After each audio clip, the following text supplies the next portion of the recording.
हनुमान जी और भीम की कथा। हनुमान जी का जन्म त्रेता युग में हुआ था और वे श्री राम के समकालीन थे और वे भगवान राम के परम भक्त थे और लंका युद्ध में श्री राम का साथ देकर माता सीता को लंका से मुक्त करवाया और युद्ध में विजय प्राप्त की। इसी प्रकार भीम का जन्म द्वापर युग में हुआ और श्री कृष्ण के समकालीन थे। भीम भी महाबलशाली योद्धा थे। महाभारत के 5 पांडवों में भीम सबसे अधिक शक्तिशाली और बलवान थे। उनमें 100 हाथियों का बल था और उस समय संपूर्ण पृथ्वी पर उनके समान शक्तिशाली कोई दूसरा नहीं था। उन्होंने अच्छे अच्छे महाबलियों को युद्ध में धूल चटाई थी। हनुमान जी और भीम दोनों को पवन पुत्र कहा जाता है। हनुमान जी को अमरता का बलिदान मिला है, इसीलिए जब तक धरती रहेगी हनुमान जी साक्षात इस धरती पर रहेंगे और लोगों के कष्टों को दूर करते रहेंगे। महाभारत में एक रोचक प्रसंग आता है जब अलग अलग युगों के 2 महान योद्धा हनुमान जी और भीम का सामना होता है। बात महाभारत काल की है। पांडवों को 14 वर्ष का वनवास और 1 वर्ष का अज्ञातवास मिला था। इस दौरान एक बार पांडव किसी वन में रुके हुए थे।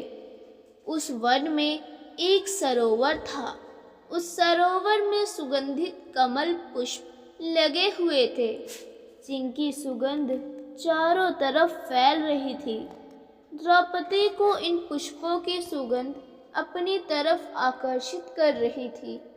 द्रौपदी ने भीम को पुष्प कमल लाने के लिए कहा और भीम निकल गए सुगंधित पुष्प कमल की तलाश में। तभी रास्ते में उन्हें एक बूढ़ा वानर मिला जो लेटा हुआ था और उसकी पूंछ रास्ते में फैली हुई थी। रास्ते में वानर की पूंछ फैली होने से भीम आगे नहीं जा सकते थे, क्योंकि किसी भी जीव के लेटा होने पर उसके अथवा उसके शरीर के किसी अंग के ऊपर से जाना अमर्यादित माना जाता है। अपने रास्ते में वानर की पूंछ देखकर भीम ने वानर से अपनी पूंछ हटाने के लिए कहा। भीम की बात सुनकर वानर बोला, भाई, मैं तो राम का भक्त हूँ। राम जी की कृपा से यहाँ लेटा हुआ हूँ। आप चाहें तो मेरे या मेरी पूंछ के ऊपर से जा सकते हैं। भीमसेन को वानर की बात पसंद नहीं आई और उन्होंने गुस्से में वानर से अपनी पूंछ हटाने के लिए कहा।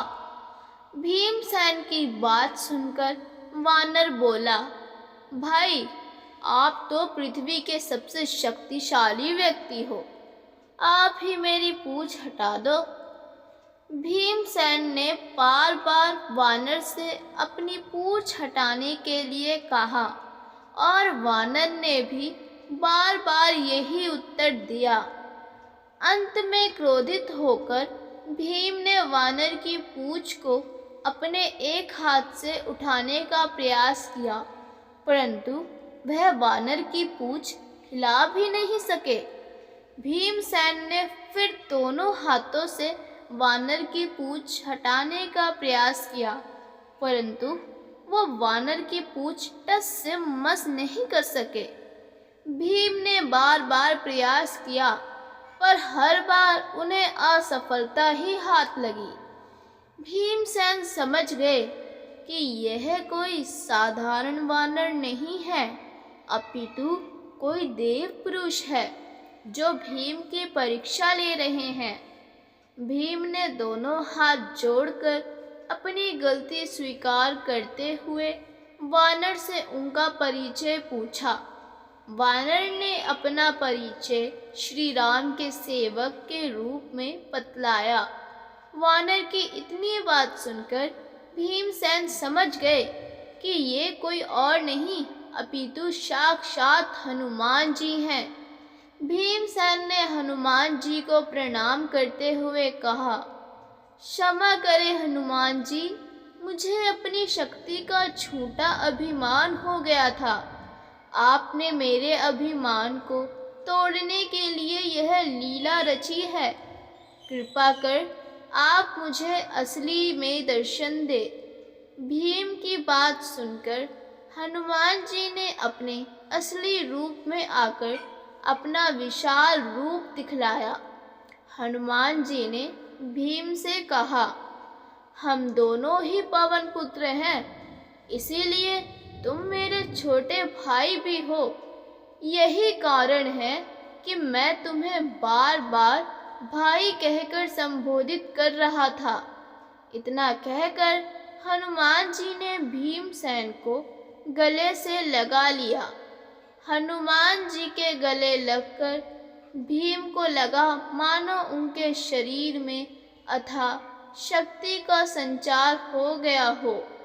भीम ने हनुमान जी से आग्रह किया कि वह कौरवों के साथ होने वाले युद्ध में पांडवों का साथ दे, जिस पर हनुमान जी ने कहा, जिस युग से मैं हूँ वह युग दूसरा था। उसमें मैंने श्री राम के लिए कई युद्ध किए थे। अब यह युग दूसरा है, यहाँ मेरा युद्ध करना सही नहीं है, इसीलिए मैं युद्ध में शामिल नहीं हो सकता, परंतु युद्ध में पांडवों के रथ की ध्वजा पर मेरा वास होगा। इस प्रकार हनुमान जी महाभारत युद्ध में हमेशा श्री कृष्ण और अर्जुन के रथ की ध्वजा पर विराजित रहे और अर्जुन के रथ की रक्षा करते रहे। दोस्तों, यह जानकारी आपको कैसी लगी? अगर अच्छी लगी हो तो कृपया लाइक और सब्सक्राइब करना ना भूलें। धन्यवाद।